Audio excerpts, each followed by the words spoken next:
Two airplanes have crashed into the World Trade Center. There was smoke everywhere and people are jumping out the windows. I can't imagine anything worse than this. This doesn't happen in America. I guess it does. Today, we've had a national tragedy. This is LEX 18 News, special Kentucky coverage. Attack on America. Good evening, I'm Kevin Christo. And I'm Nancy Cox. Thousands of people are dead or injured after what appears to be coordinated attacks on the World Trade Center in New York and the Pentagon in Washington. New York's mayor says the death toll will include police and firefighters involved in rescue efforts. Terrorists apparently hijacked and crashed 4 airliners in order to carry out the attacks. In his address to the nation tonight, the president said, "Today, our nation saw evil." We have 2 reports tonight. Jim Hanchett is at the Pentagon. Candace Gibson is in New York. Well, good evening. President Bush is vowing to track down and punish the individuals, the organizations, the countries responsible for this. Tonight, enormous lights are shining down on a big gash in the side of the Pentagon. Smoke is still rising from the rooftop. It is one of many wounds tonight to people, to buildings, and to our sense of safety. As rescuers press on after a day of diabolical terror, hijacked planes piercing the World Trade Center in New York, slamming into the Pentagon in Washington, crashing into a Pennsylvania field, President Bush says, bravely, the U.S. is standing with steely resolve against evil. These acts of mass murder were intended to frighten our nation into chaos and retreat. But they have failed. The explosions begin at 8:42 a.m. Eastern Time. Hijackers armed with knives direct an American Airlines plane into one tower of the 110-story Trade Center. 21 minutes later, a United plane slices through the other tower. At 9:40 a.m., hijackers sent an American flight smashing into the Pentagon. Back in New York, one tower of the Trade Center collapses. A minute later, a United flight nosedives southeast of Pittsburgh. Finally, at 10:28, the other Trade Center tower falls. The dead, and there could be thousands, include workers in the buildings, police and firefighters sent to help them, as well as the 266 aboard the planes. Government and corporate buildings across the U.S. are evacuated, including the White House and the Capitol. Airports are shut down. Terrorism experts say Osama bin Laden is the most likely suspect, although bin Laden supporters deny responsibility. The president puts the U.S. military on its highest alert, deploys Navy ships along the eastern seaboard. God bless America. At the Capitol, congressional leaders rally on the steps and vow to be in session tomorrow. First, though, families mourning, survivors still trapped, and rescuers face a night of desperation. No hard numbers yet on the dead and injured. Here at the Pentagon, at least 500 are injured, at least 60 are killed. It is a fraction, though, of the loss in New York. But the latest there, let's go to Candace Gibson. And Jim, there are a lot of developments here in New York. The George Washington Bridge right now, traffic has been stopped because the FBI is en route to investigate a report of a van found with explosives inside. The New York Police Department made that stop earlier this evening. The FBI en route to the George W. Bridge right now. In the meantime, a miracle story. 2 police officers were found beneath the rubble of the World Trade Centers. All of this development continuing to unfold. Within an instant, a terrorist attack has changed life in New York City. Rescue workers continue to comb through debris, searching for any victims. There's thousands of people dead. It's horrific. It all starts around 9 o'clock this morning. One of the 2 World Trade Center towers is on fire after a hijacked airliner slams into it with dozens of people on board. There was bodies everywhere. They were all on fire. It broke, and it was just the most horrific thing you've ever seen in your life. Some 18 minutes later, a second commercial airliner slams into the second tower, sending a huge fireball into the air. This is a vicious, unprovoked, horrible attack on innocent men, women, and children. Oh my God! Oh my God! Oh my... Within hours, the 31-year-old towers came tumbling down, becoming a rubble of memories. It just collapsed. The whole thing is not even a girder standing. It's like they didn't even exist. Late this afternoon, a third building in the World Trade Center complex collapsed. Several hours after the attacks, New York City remains under a state of emergency New Yorkers in a state of shock. And once again, at this hour, the FBI en route to the George Washington Bridge to look into a report of a van filled with explosives en route to New York City. The stop was made by New York police officers earlier this evening. That's the latest live in New York. I'm Candace Gibson. Let's go back to you. Candace Gibson and Jim Hanchett, thank you very much. And Nancy, the fourth hijacked plane went down about an hour and a half from Pittsburgh. Yes, and a former intern here at LEX 18, Gail Wilson, now teaches at a university near there. I spoke with Gail about the panic and hysteria there. NBC station in Pittsburgh just reported about 5 minutes ago that a 911 call was made from the plane that crashed. The caller said, "This is not a hoax, not a hoax.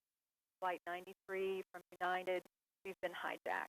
We have a whole congregation of students in one of our auditoriums watching the news on a big screen, and everyone just gasped. It was just unbelievable. There's no other way to describe it. The sound of that person's voice must have been one of just sheer terror. Well, you know, it's kind of the thing that you've been thinking about. I've been thinking about all morning as a person who flies a good bit. You're on this plane and you know what's about to happen. And obviously that's what happened on that flight. And we've been focused on the victims of the World Trade Center, but this is a reminder there were people, normal people, going about their business on these airplanes. Channel 11 is reporting that there were 90 people on that United flight that crashed. From LEX 18 intern Gail Wilson. Now, as news of the tragedy hit home, many churches across the nation and right here in Lexington opened their doors for prayer services and vigils. Tammy Kimball joins us live with more. Well, Kevin, tears fell all across the Bluegrass tonight, many in churches as people went and knelt in prayer for the victims. Tears also fell right here in Triangle Park, where people gathered for a candlelight vigil and a message that hate-filled acts like terrorism would not be tolerated. The vigil ended a short time ago, but as you can see, there are still a few stragglers here, still trying to soak in the terror the country faced today.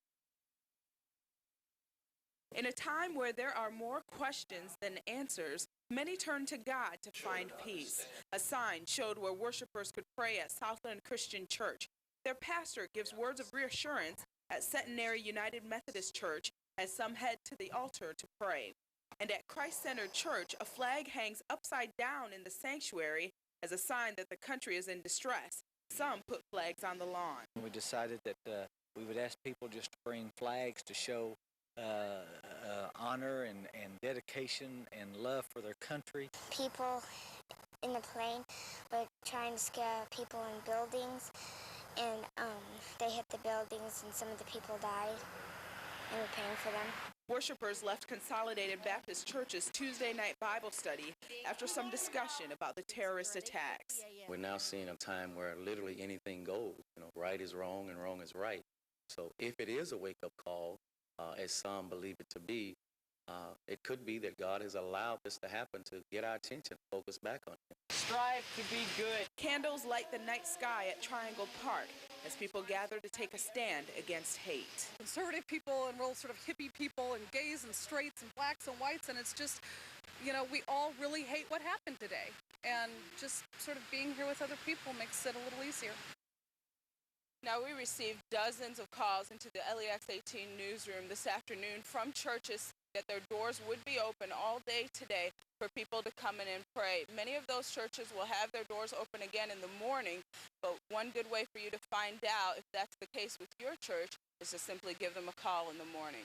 We're covering the news live in Lexington from the LEX 18 mobile newsroom. Back to you, Kevin. On a night when many Americans are putting their trust in God. Tammy Kimball, thank you.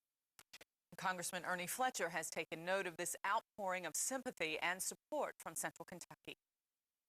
We heard the number of churches having a prayer meeting tonight, number of folks that have offered to donate blood. So it's been a tremendous outpouring. We want to thank everyone there for their concern, for their prayers, for their willingness to give, and just reassure them that nation is secure. Congressman Fletcher tells me he was never in any danger this morning in Washington, and he says the world should be assured the entire Congress stands behind the president. Some people here in Lexington are also trying to help in another way, by giving blood. More than 1,200 people donated in Central and Eastern Kentucky today alone Molly Grantham has more about the amazing turnouts. People are realizing they really. In a time of national darkness and death, Lexingtonians are flocking to give the gift of light. First time I've seen anything like this. And I've been here since '94. It's the overwhelming response to the sudden news of New York's Twin Towers turning to rubble and D.C.'s Pentagon becoming a five-sided cloud of smoke. Absolutely in shock about it. It is very surreal, and I can't believe what has occurred. It leaves me speechless, totally speechless. Similar thoughts running through many of the about 500 people here to give blood.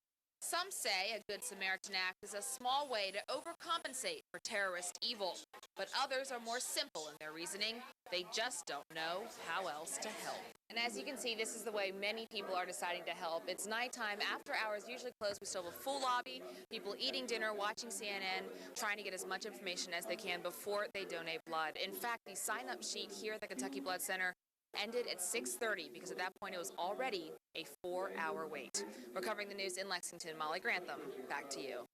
Molly, thank you. And the Blood Center said they've never seen this kind of turnout for any national tragedy. Because of the many people wanting to donate, the center is extending its hours tomorrow. They'll open extra early at 7:30 in the morning. In fact, there's a group of Transylvania students camping out tonight on the front lawn. Make sure they're the first ones in line. Meanwhile, the Salvation Army is joining forces with us here at LEX 18, along with WKYT and the Lexington Herald Leader and Clear Channel radio stations, to set up the Attack on America Relief Fund. Salvation Army is accepting only financial contributions. If you want to give, you can make your check out to the Salvation Army and take your check to any Fifth Third Bank or Central Bank location. Well, all of America watched in horror as the towers collapsed. But imagine if you had family members there.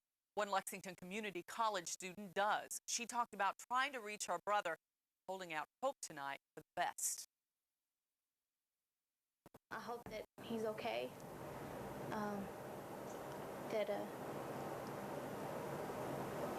That we can make it through this. If he's been injured seriously, if he made it through Vietnam, he could surely make it through this. At first, I didn't believe it. I thought they were referring to the bombing that happened in 1993. Life in general is precious, and it could be lost at any time. And if you don't enjoy it while you have it and enjoy those that you love around you, it's something that you'll miss for a long time if it's taken away from you.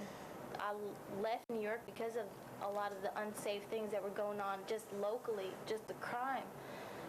But to see this on a larger scale, it hits anywhere. It can happen anywhere at any time.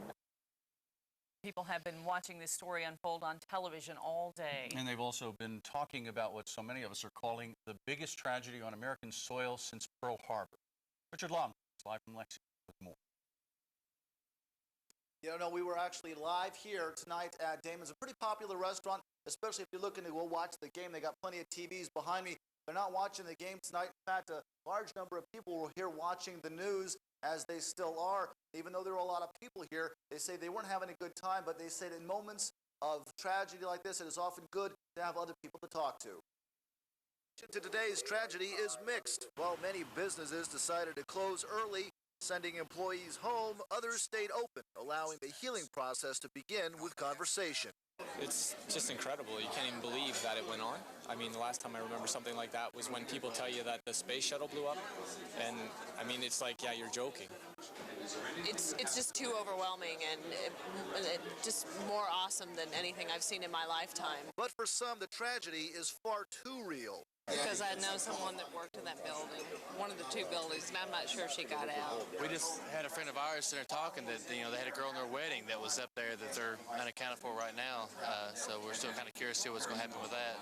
Huge structures collapsing have filled us with disbelief. Response to the president's address, however, was pretty much the same, appropriate for the moment. It was enough to at least reassure the people. We've been impervious to the kind of this kind of trauma and this kind of tragedy that the rest of the world lives with on a regular basis to some degree or another, and I think that's over now. One other thing that we were told by a number of people tonight, and that is the visual images that they saw today seem so unreal, partly because we've seen such similar things on Hollywood and making that connection that this was not a movie, this was reality, was a difficult thing, and still sinking in. Richard Long reporting live from the LEX 18 Mobile Newsroom. Back to you. All right, Richard, thank you very much. And news about rising gas prices sent many motorists straight from work and right to the gas pumps. There are reports some bigger cities in the Midwest have stations charging more than $4 a gallon. Carl Bierock joins us live with more on that story. Kevin, at least here at the Shell on the corner of New Circle and Broadway, they did actually run out of gas earlier tonight, but a tanker came in, filled them back up. But lines all over the Bluegrass and the nation, for that matter, were rather long this afternoon, kind of reminiscent of the 70s gas shortages. And people are filling up right now, not knowing what prices will be tomorrow morning when they wake up. The cars lined up at this gas station on Tates Creek Road aren't there as a part of a free promotion. Scenes like this are common all across the Bluegrass and the nation, for that matter. People waiting upwards of 45 minutes to fill their tanks with gas. I've been at work all day and haven't been able to really watch TV or listen to the radio. But, you know, just the customers coming in and telling me what was happening. The customers were saying I better run out and get gas pretty soon because of what had happened in New York. I just figured since I'm here, I might as well get gas because I heard that the prices are going up. Yeah, at work today, I heard that down in Nicholasville it's about $2 a gallon. I don't know if everybody's overreacting. I don't know if it will really affect it or if people are taking advantage of it, but might as well be safe. Gas station attendants tell me with lines this long, the supply won't last long. And despite the inconvenience, some say the price hike can be expected, just like over the Labor Day weekend. Gas business seems to control the economy, and if in a crisis situation like this, I think you know, everybody's is looking for gas to go more expensive. So, you know, more money in the pocket of the petroleum companies, I guess. Now, there have been some reports of some gas stations here in Lexington running out of fuel, and that fuel is just the regular grade. But as I said before, this station ran out. A tanker truck was immediately dispatched. So I'd like to point out, so if a gas station does run out, tankers will be there within the next couple of days to fill them back up. So that is good news there. And also, oil companies tell LEX 18 News that production is continuing, so no need to really worry about any gas shortages. We are covering the news live in Lexington from the LEX 18 Mobile Newsroom. Kevin, back to you. All right, Carl, thanks. And in fact, Marathon Ashland says gas supplies are plentiful, refineries are at full production, and they can't stress this enough. There's no reason to panic. Although the attack was aimed at the East Coast, its ties reached all the way here to Lexington. More than 40 Sayre High School juniors left last night for a school trip to Washington, D.C. Today, they were trapped inside the capital city. Molly Grantham followed their plight. It was supposed to be a typical trip, one Sayre School is used to taking. There are 42 in our junior class, and they all went, and this is an annual trip. Who's responsible for this? But you already know how atypical the day's ending up. And they said they were just trying to be calm. They were talking with the law enforcement officials, you know, to make sure that they were as safe as they could be. A bus from Womble's charter bus company dropped the group off Tuesday morning near D.C. Metro, planning to meet up later. But suddenly, the Twin Towers crumbled. The Pentagon was in flames, and both New York City and the capital city were immediately shut down. The Sayre School group was stuck. For a time, no one knew what to do or how to get out, including the bus company back here in Lexington. The group is really concerned right now because they're just wanting to get out of the Washington area, and we can't get a hold of our bus. The bus was not supposed to pick the group up until 9:30 tonight. The group is now okay. They waited in a lockdown area until eventually meeting up with the bus driver. Now they're in a hotel in D.C.'s suburbs, just waiting to come home. Covering the news in Lexington, Molly Grantham, LEX 18 News. A lot of relieved parents out there. Now, the headmaster told LEX 18 that the group plans on trying to get back to Kentucky tomorrow. Within an hour of the attacks in New York, all air service across America was shut down, of course, including right here at the Bluegrass Airport in Lexington. LEX 18's Richard Lom picks up our coverage of the big story. Tonight, the Bluegrass Airport remains closed following this morning's decision to suspend all flights over the continental U.S., an act that has caused major confusion. ComAir just told me that their people are telling them a possible nationwide ground stop with an update at 15Z. Minutes later, the word became official. All outgoing flights canceled. Gates were evacuated, and for flyers like Clifford Solham, confusion turned to fear. The Pentagon was hit by an airplane. We're evacuating the airport. You don't feel like you're safe? No, I do not feel like I'm safe. Go downstairs. They've got the bags out, and you can get your coupon back and monitor the news to find out when the operation is going to start up again. But when? Tom Tyre with the airport says operations are on hold until noon tomorrow at the very least. Stay home, go ahead and call the airline 1-800 number, check the internet site for the airline, call your travel agent, see what you can do to be rebooked on flights for a later date. Yeah, see the airlines. Meanwhile, security is on high alert. More guards, city police, and dogs. Runway access gates were also blocked off, and tonight so is the entire entrance to the airport itself. For the time being, however, disbelief has taken the place of inconvenience. Wow. Covering Lexington, Richard Lom, LEX 18 News. The FAA says all planes will remain grounded until at least noon tomorrow. And a number of people are stranded at the Cincinnati Northern Kentucky Airport as well. LEX 18's Carl Bierock has that story. The normally busy Cincinnati Airport looks like a virtual ghost town.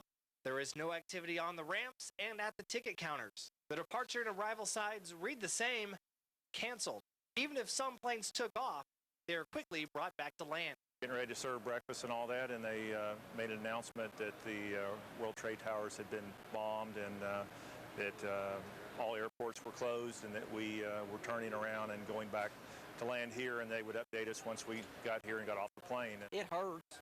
I've seen an awful lot of people that were walking around the airport that were crying, and I'm sure they probably don't have a relative involved at all, but it's a pretty deep cut. And everybody's getting off of this confused look, like, and then of course all the talk of the World Trade Center and everything like that was coming on TV. We're like, it's like we ain't going nowhere. Travelers looking to leave the airport were for the most part out of luck. All the cars at the rental companies sold out, and it took a long wait in line just to hail a taxi. And while passengers look at their tickets waiting to go home, one lady from Rockford, Illinois, can't stop staring at something else.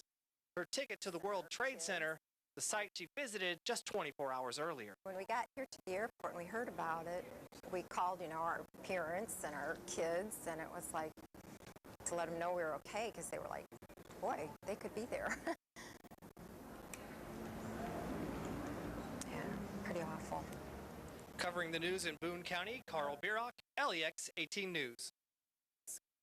Many major cities across the country evacuated large buildings today, including the Sears Tower and O'Hare Airport in Chicago.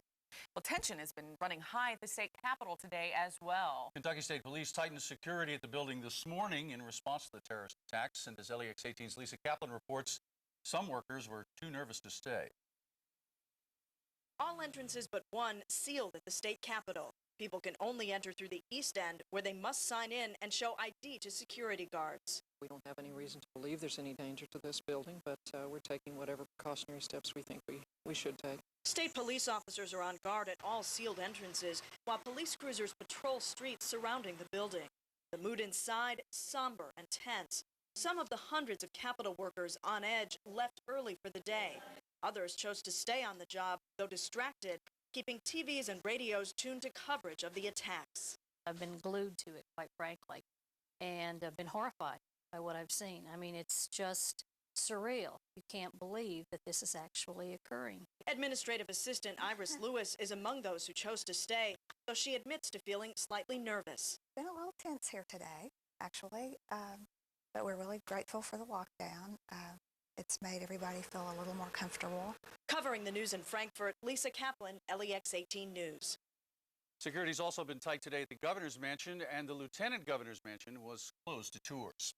Well, Governor Patton and state officials immediately took measures to protect Kentucky. John McGarry spent part of the afternoon at the State Emergency Operations Center. A surreal scene at the Boone Center in Frankfort. Governor Patton being briefed by an FBI agent with broadcast scenes of horror behind them. Patton says state offices will remain open, though security at the Capitol is beefed up. There's no reason to believe that any facility in Kentucky would be any more threatened by a track than anywhere in the nation. Such a disaster. Kentucky's Adjutant General, top National Guard officer, and head of emergency management agencies, says the command center keeps state agencies from chasing each other's tails. By asking each agency to send a representative, like these folks here, We got face-to-face communications, and we can cut that time process down a lot. Check with your agencies. And speed is of the essence should terrorism and tragedy come to the Bluegrass. Two C-130s stand by, ready to lift off if asked. Obviously. And a shiny-eyed general has asked about friends at the Pentagon who may have lost their lives far away from a battlefield. We don't expect it to happen there at the Pentagon office, but these, the folks who are there are some of the finest Americans there have ever been, and we'll just have to pray for them. Covering the news in Frankfurt, John McGarry, LEX 18 News. Governor Paul Patton was scheduled to attend the final day of the Southern Governors Association meetings here in Lexington. That was canceled, and all of the governors headed home with state police escorts to the state line. And moments after leaving the Emergency Operations Center, Governor Patton spoke to the media at a news conference in response to the terrorist attacks. Someone come in and said a second plane had hit it. That made it wasn't an accident. Then we went into a room where there was a television, and then when the Pentagon was attacked, that's when we realized that it was an attack on our nation, and the mood became extremely grave. The governor was just one of several who had to cut short his appearance at the Southern Governors Convention here in Lexington. While all air traffic in America was suspended, the governors had to find other ways to return to their respective state capitals. At Eastern Kentucky University, former FBI agent Tom Thurman teaches college students how to hunt for clues in arson fires and bombings. And Nancy, today's lesson played out on national television. Thurman tried to put it in perspective for his students, the next generation of investigators. As an FBI agent, Tom Thurman found a key piece of evidence in the rubble of Pan Am Flight 103. He worked the World Trade Center bombing in 1993. But what happened in New York today floored him. I cannot believe that people would hate so much to do something like this. That made Tuesday's message to his students a very sobering one. Is this what you want to do? Investigate these types of incidents. And I said, hopefully, never in your lifetime will you ever see anything this horrific. But because it has happened, it becomes, like the other heinous crimes Thurman has witnessed, one that must be solved. It's not just the FBI problem. It is a FAA problem. It is a Department of Defense problem. It's everybody's problem. The whole investigating committee will come together in a massive, coordinated effort to find who's responsible for this. And Thurman says they will find them. The only question then will be what measure of retribution will be exact. The extent of this tragedy continues to halt activities nationwide. In fact, every major sporting event, from Major League Baseball to the PGA Tour, has been postponed. And it's also impacted local teams. Ryan Lemon has more on that. Well, as you said, this tragedy is affecting everyone. Tonight, we learned that Rick Pitino's brother-in-law and close friend, Billy Minardi, has an office on the 105th floor of the North Tower of the World Trade Center and went to work this morning, but hasn't been heard from since. Well, since the Lexington Legends were hoping to wrap up their championship run tonight in Asheville, North Carolina, but like every other sporting event in the country, that game was canceled. Now the team, like the nation, sits and waits. Chris Devoda has more. The Lexington Legends left town around 8 a.m. this morning, unaware that just 45 minutes later, the nation would be under attack. Gary, you called him? Yeah. They did know it. Yeah, so we called him by cell phone, and that's how they found out. For the first time in 56 years, Major League Baseball has canceled the entire slate of tonight's games. The minor leagues, which only have championship series games remaining, have followed suit. He has told us that he'll let us know tomorrow morning what the status is. He's probably going to take his cue, my guess is, from the major leagues. While a baseball game is insignificant in the spectrum of these events, the fact that it's been put on hold reflects the severity of what's happened to our country. In World War II, President Roosevelt ordered the major leagues to continue so that Americans could get back to a sense of normalcy in an abnormal time. I suspect that you'll find the same thing will happen here. Baseball is part of America, and you hate to let the cowards win in any degree. A decision will be made tomorrow morning whether or not the Legends in Asheville will play Game 3 of the championship series tomorrow night or move the game back another day. Also, no decision has been made yet concerning UK's football game this weekend at Indiana. SEC athletic directors discussed the situation today. where it was decided to wait until tomorrow before making a decision on this weekend's football game. One option is to back up the entire football season 1 week. Another option is to play all of this weekend's games at the end of the season. Also, Haywood-Ledford's memorial service set for Thursday at Rupp Arena has been postponed until a later date. Brian, thank you. And we will let you know how all of that's going to play out just as soon as we get that information. Right now, checking with our chief meteorologist, Bill May. We can use weather here to kind of bring us back to normalcy because our weather tomorrow is going to be pretty good out there. Here you go, 83 tomorrow, mostly sunny day, and again, kind of whatever perspective here tomorrow. Bill Meck, thank you very much. Now, we want to hear from you what your thoughts and feelings are about this horrendous attack on America. So tonight we ask you to log on to WLEXTV.com and tell us what's on your mind. We'll have some of those responses on LEX 18 News at sunrise. We know that people have lots of thoughts and feelings they'd like to share out there. One man in Madison County had a rather unusual way of expressing that. He was standing on the overpass over I-75 at the first Richmond exit with just a large American flag, just waving it back and forth as a sign that you can attack us, the American spirit cannot be broken. We are one nation, united under God. It's safe to say that much of America will not sleep well tonight. However, America will not rest until there is retribution and the people responsible for this heinous crime are punished. We'll be joining more of NBC News coverage right after you take a look at how some Americans once again have asked God to bless them this time.